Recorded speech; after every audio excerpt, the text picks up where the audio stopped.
So to look at that next problem, let's look at it again.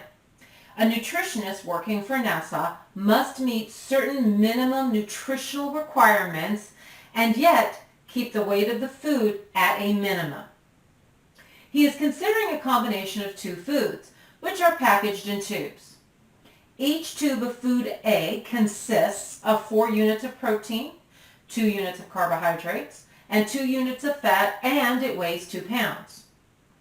Each tube of food B contains 3 units of protein, 6 units of carbohydrates, 1 unit of fat, and weighs 2 pounds also. The requirement calls for 54 units of protein, 36 units of carbohydrates, and 22 units of fat. And they would like us to tell them how many tubes of each food should be supplied to these astronauts. Okay, so there are some words here that kind of tell me what I'm supposed to be working with. We've got minimum nutritional requirements, and we're trying to keep the weight of the food at a minimum, right? Okay, so that tells me I'm going to be dealing with inequalities, because when we hear minimum, the minimum requirement for food means the lowest, right? But then they want the minimum weight, which means that's the maximum weight they want to carry, right? So we kind of have a couple of little things going on here. So let's kind of set things up first. What we know is we have food A and food B, right? Because that's exactly what they call them. So let's label this. We have food A and food B. And we know for each of these two foods, they have basically 4 categories. One category is protein. Another category is carbohydrates. And another category is fat, right? Okay. And they actually have one more category, and that's the weight. So now it's time to go back, pick this story apart, and see what information we can glean out of it. So let's go back. So nutritionist is working for NASA, must meet certain minimum nutritional requirements. So, interestingly enough, we have minimum nutritional requirements. And we need to keep the weight of the food at a minimum. Okay, so we've got weight there. He's considering a combination of 2 foods, packaged food A and food B, and they're in tubes, right? So let's look at the food A. So what information did they give us? They told us that tube A had 4 units of protein, and it also had 2 units of carbohydrates. It had 2 units of fat, and it weighs 2 pounds. So this is in pounds, and everything else here is in units. They didn't really give me anything other than units. That's fine, not a problem. Each tube of food B has 3 units of protein, 6 units of carbohydrates, 1 unit of fat, and it weighs 2 pounds also. Now, one of the fortunate things here is that food B, all these numbers are in the same units as food A, which is really good, because if they're not in the same units, we're going to have to make them all in the same units, which means we're going to have to convert and yada, yada, yada, and gratefully, we don't have to do that. So, hurrah! Okay. And now, let's see. The requirement calls for 54 units of protein. Remember, that's the minimum requirement. So we've got 54 units of protein. And we have 36 units of carbohydrates and 22 units of fat. And they want to know how many tubes of each food should be supplied to the astronauts. Okay, so we need the number of tubes, right? So let's see. Number of tubes. Well, you know, me personally, I would call food A, and food B, I call it B. But because we're dealing with inequalities, I know that we're going to have to graph, which means, an XY axis, so we should use X and Y. So the number of tubes of food A I'm going to call X, and the number of tubes for food B I'm going to call Y. Now, we're trying to minimize the weight, aren't we? Okay, so let's look at that. We want to minimize the weight. Okay, well, help me out. My question to you is this. How do I figure out the weight that they are going to carry? I know each tube for food A is 2 pounds and each tube for food B is also 2 pounds. If we have X tubes for food A, then to figure out the weight for tube for food A is 2X. Good. And each of food B's tubes weigh 2 pounds, and I've got Y amount of those. And good, 2Y, and then we're going to add them together to get the full weight, right? Okay. Now, mind you, we took care of this column. Check. But we're going to have some constraints to work under, aren't we? All right. So, let's check those out. If you notice, we have 3 columns. One labeled protein, one labeled carbohydrates, one labeled fat. Those are the ones I'm focusing on right now. Why? Because they gave us these totals, shall I say, to work off of. They're minimum amounts to work off of. So, for the proteins, let's just look at the protein column. I know that food A has 4 units of protein for each tube. And food B has 3 units of protein for each tube, which means to find the number of units of protein for food A, we are going to 4X. Good. And to find how much protein for food B, 3 times Y, and we're going to add that to the 3X, correct? Now, mind you, is the total number of proteins exactly equal to 54? No, because it said it was the minimum requirement, which means when I add my proteins for these 2 foods, that total protein should be greater than or equal to 54, right? Because it's the minimum amount. Okay, some of you are like, yeah, I kind of get it, but so let me sidetrack you. So imagine you're going to go and buy a pair of shoes. And you know to get a good pair of shoes, you're going to spend at least $50. The minimum amount you're going to pay is $50 to get a really good pair of shoes. Does that mean you're going to spend $50 and under, or $50 and over, or more than? Yeah, more than. So when they say the minimum amount you're going to spend is $50, you're going to spend $50 and higher. Well, the minimum requirement for the protein is 54 units, which means the total proteins has to be greater than or equal to 54. Cool? All right. So protein column done. Check. Carb column.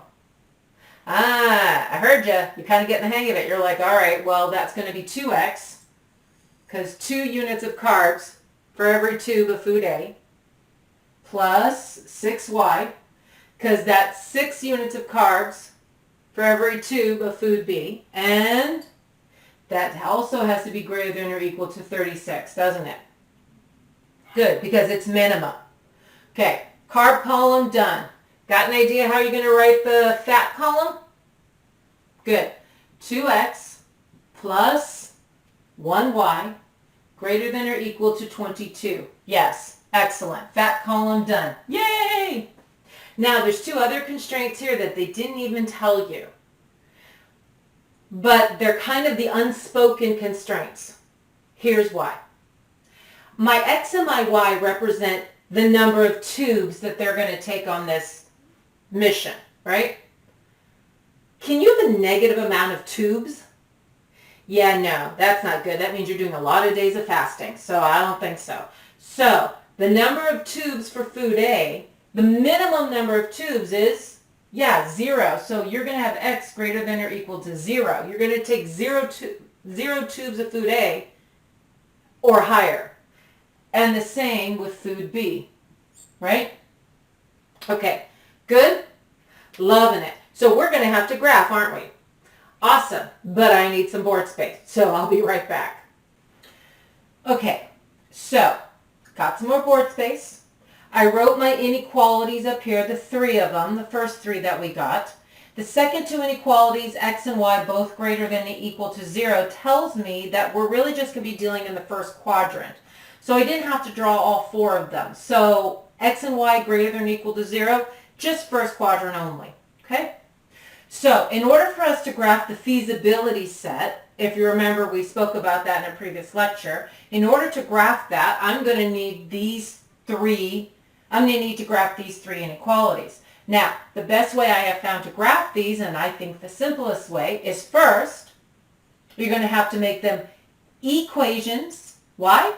So you can find the x and the y intercepts. Because that's the best way to graph inequalities, in my opinion, when you're creating a feasibility set, is to find the x and y intercepts. Okay, so first and foremost, my first inequality is 4x plus 3y equaling 54. And I need to find the x and the y intercepts. So remember, to find them, you're going to let each one be 0. So if I let y be 0, and then x is equal to 0. So when y is 0, I end up with 4x equals 54, don't I? Yeah, and I know some of you have punched that in the calculator already. What'd you get? Yeah, 13.5, comma 0. So that's one of my intercepts, right? That's my x-intercept for this one. If you let x be 0, then you have 3y equals 54, which means y is 18. Good. So I have the x and the y intercepts on the first one. Lovely. Let's look at the second inequality. What are you going to do first? Sure. We are going to make this into an equation so you can find, or we can find, my x and y intercepts. So same thing. I'm going to let y be 0 first. So when y is 0, you end up with 2x equals 36, which means x is 18. And I'm going to let x be 0 to find the y-intercept, which means y is just 6. Cool. And then, yep, last but not least, you're getting the hang of it, right? Equals 22. When we let y be 0, x is 11. And when we let x be 0, y is 22. Voila. Okay. Now, remember, when you're graphing inequalities and you're creating this feasibility set, you are actually, your shading is the crossing out of what doesn't work. So technically, with x greater than or equal to 0, I would technically be crossing out what doesn't work. X greater than or equal to 0 would be all of this shading, everything to the right of the 0 on x, which means technically I'd be crossing out all of this to the left side of the y-axis, because that's where the x's are not greater than or equal to 0. And the other restriction we had, the other inequality of y greater than or equal to 0, that would be everything above, wouldn't it? Above the x-axis. Well, technically then, I would be shading everything below the x-axis because that's where y is not greater than or equal to 0. Cool? All right. Now, let's get to each of these, shall we? So, the first one, we have the intercepts of 13.5, comma 0, and then 0, 18. So, 13.5, comma 0, and then the other one is 0, comma 18. And we are going to connect the dots. So I've got my ruler. Hopefully you've got yours. By the way, I really hope you're doing this on graph paper, because if you're not, it's going to be very challenging to do the latter part of the process after we find our feasibility set. So if you don't have graph paper, pause the video, go get yourself some graph paper. Okay, you're back? Loving it. All right, so I'm going to connect these two dots. And when I connect my dots, this is the line I come up, if my ruler doesn't move. This is the line I come up with. And I'm going to label it. This is where 4x plus 3y is equal to 54. Cool? Now, we're going to find out which side of this line actually is the true side, which side actually works, because the side that doesn't work is the one we're actually shading. Well, maybe I should say it that way. We're trying to cross out the side of the line that doesn't make this true. So I always like to use the point 0, 0 as a test point. It's easy to work with. So if I plug 0 in for x and y, I get 0. And is 0 greater than or equal to 54? No, it's not, which means I'm crossing out all of the points below the line of 4x plus 3y equals 54. Good? Okay. Loving it. All right. So next inequality, the 2x plus 6y equals 36. We are going to plot the points 18, 0, as well as 0, 6. So when we do that, 18, 0, and then 0, 6. Got your handy dandy ruler? Okay, so this one looks like connecting the dots. This one is my line where 2x plus 6y actually equals 36. And again, we're trying to cross out the part or the side of this line that doesn't work, either above or below it.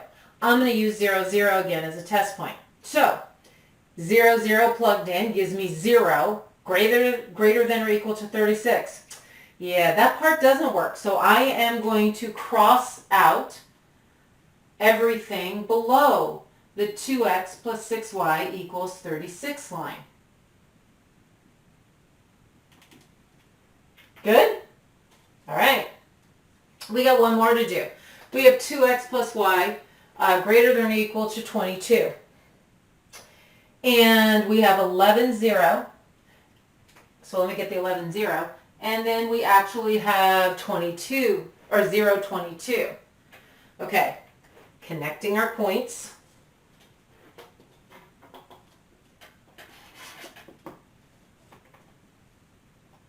I get this line. And yes, I am going to label it as well.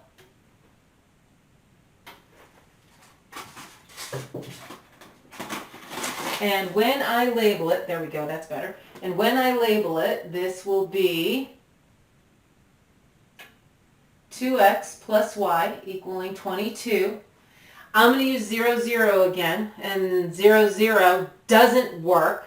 So I'm going to cross out everything below this 2x plus y equals 22 line. Okay. So here we are. Here's our feasibility set, right?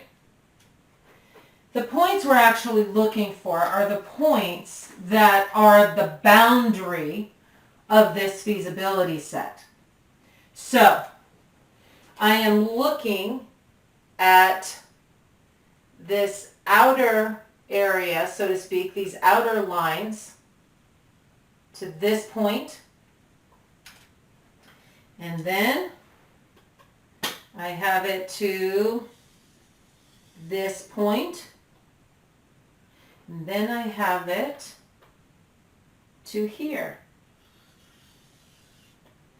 So looks like I have 1, 2, 3, and in this case, 4 points that would be considered the boundary for our feasibility set.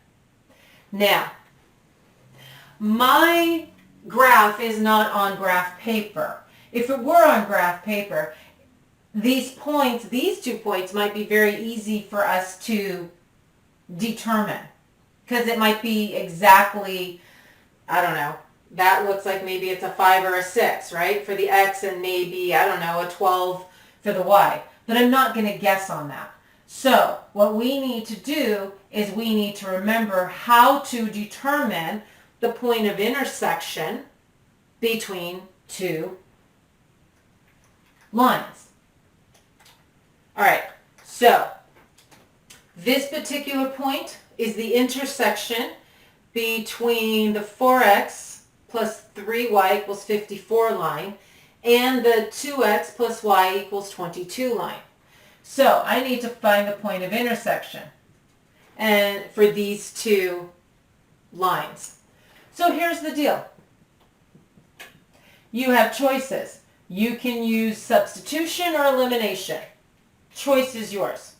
Me personally, I think I am going to go with the elimination method. So we have 4x plus 3y equals 54.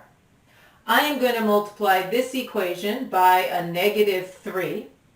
That gives me negative 6x minus 3y equals negative 66, which means what? We get negative 2x, the y's cross out, equals negative 12, which means x equals 6. Hey, I wasn't far off. I said 5 or 6, so yay for that. But now I got to find the y.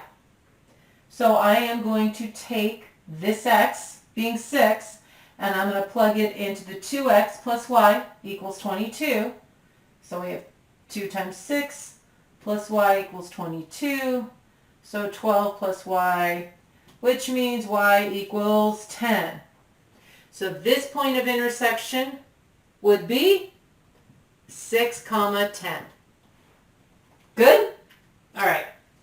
But now we have to do the same thing here. Again, I could guess and I would say, well, maybe that's about an 11 and maybe about a 2. But I don't know for sure. So this point of intersection was between these 2 equations.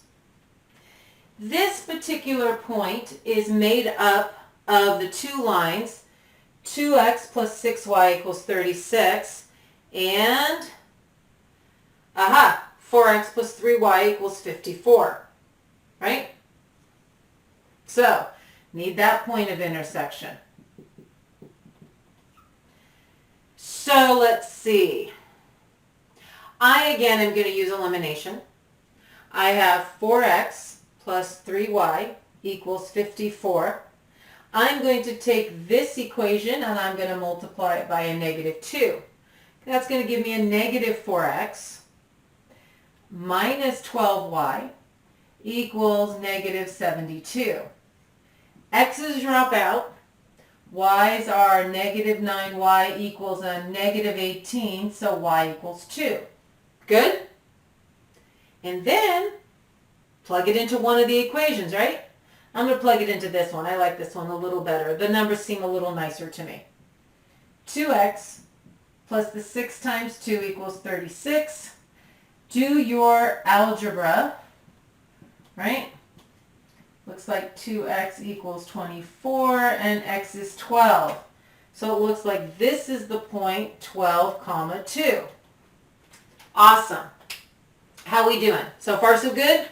You remember your elimination method?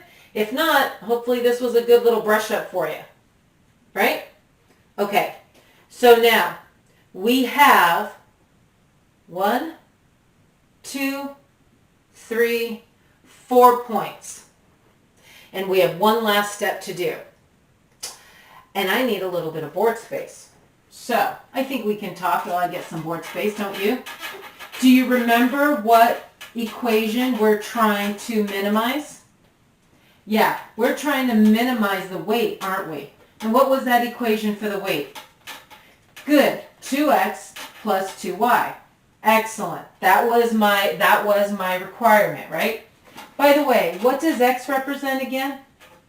Yeah, the number of tubes of food, A. What does y represent again? Good. The number of tubes for food B. Excellent. Good. Why am I asking that question? Because we're going to need to remember what X and Y represent. And if we don't remember what X and Y represent, then we're not going to be able to answer their question correctly, are we? All right. So, our 4 points. We have 0, 22. We have 6, 10. We have 12, 2. And this point right here was 18. 16, 18, 0. And we're trying to minimize the weight. And I'm just shortening it for W if you're okay with that. And the equation to minimize the weight was 2x plus 2y. So how are you going to decide which of these? Because mind you, remember, you told me X was the number of tubes for food A. And Y was the number of tubes for food B. Is it the first one? That means 0 tubes of A and 22 for B. Is it the second one, the 6 tubes of A and 10 of B? And you get what I'm saying? How am I going to figure out which one of these combinations is going to minimize that weight? Good, plug them in. So, let's see the weight on this one. If we have 0 tubes of A and 22 tubes of B, what's my weight? Yeah, 44 pounds. Good, because remember, the weight was in pounds. All right, so if we have 6 of A and 10 of B, so yeah, 12 and 20, 32 pounds. And let's see for the next one. If we have 12 of A and 2 of B, so that's 24 and 4, which is 28 pounds. And last but not least, how about if we have 18 tubes of A and nothing for food B? Well, that'll be 36 pounds. Okay. So which combination actually minimizes our weight? Good. So we get to put on board 12 tubes of food A and 2 tubes of food B. It doesn't matter if they like B better than A. If they're trying to minimize the weight, this is the combination they're going to choose. So those astronauts better like whatever's in the tube that has food A in it, right? Anyway, hope this made sense. You guys have fun with this stuff. Catch you on the flip side.